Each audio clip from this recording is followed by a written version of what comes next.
Današnja svetopisemska zgodba je ribolov. Nekega dne je Jezus ob jezeru iz čolna govoril ljudem. Pozneje, ko se je množica razšla in so se ljudje vrnili na svoje domove, je Simon odložil vesla, da bi privlekel čoln nazaj k bregu. Jezus je rahlo odkimal. Obrni na globoko. Simon je bil zmeden. Zakaj pa, učitelj? Lovili bomo ribe. Sredi dneva? Simon in Andrej sta vedno hodila ribariti po noči in sta pazljivo spuščala mreže v temne vode. Jezus je gledal Simona.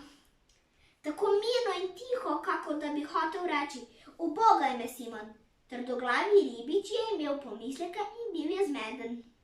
Doslej mu nihče ni dajal takih ukazov. Delal je pač to, kar je hotel. Skomignil je z rameni in sedel.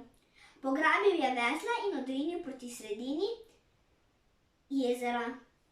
Druga dva ribiča, Jakob in Janez, sta veslala z njim.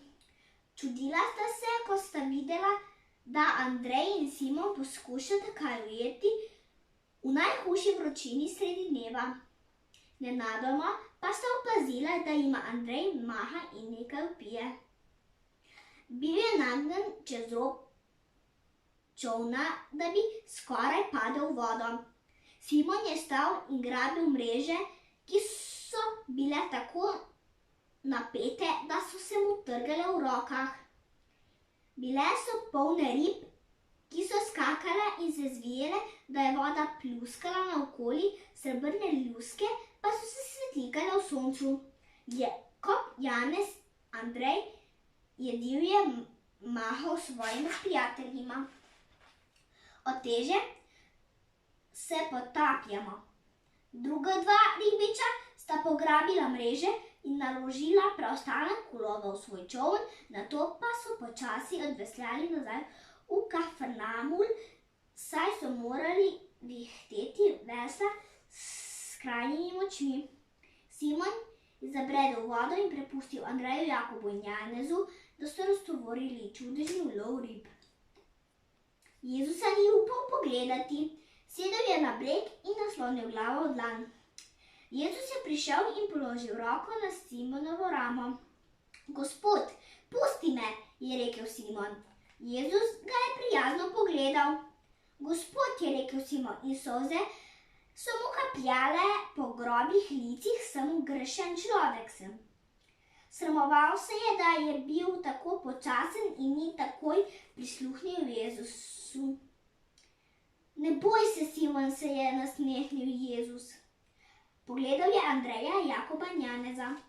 "To je dan, ko vas bom naredil za ribiče drugačne vrste. Odslej boste lovili ljudi."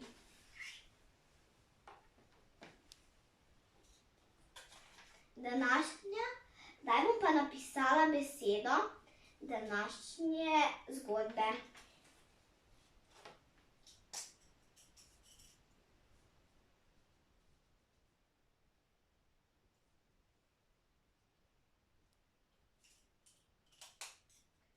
Današnja beseda je ribiči ljudi. Učenikov upani smo, vso noč smo se trudili, pa nismo nič ujeli. Učeniče, rečeš nam to, vesla bomo vzeli, za tabo gremo. Svetega Petra za zgled si nam dal, da bi verovali, kot on daroval. Na tvojo besedo bomo mreže vzeli in postali ribiči ljudi. Da cel svet bomo zaobjeli z ljubeznijo, ki daš plin. Na tvojo besedo bomo mreže vzeli.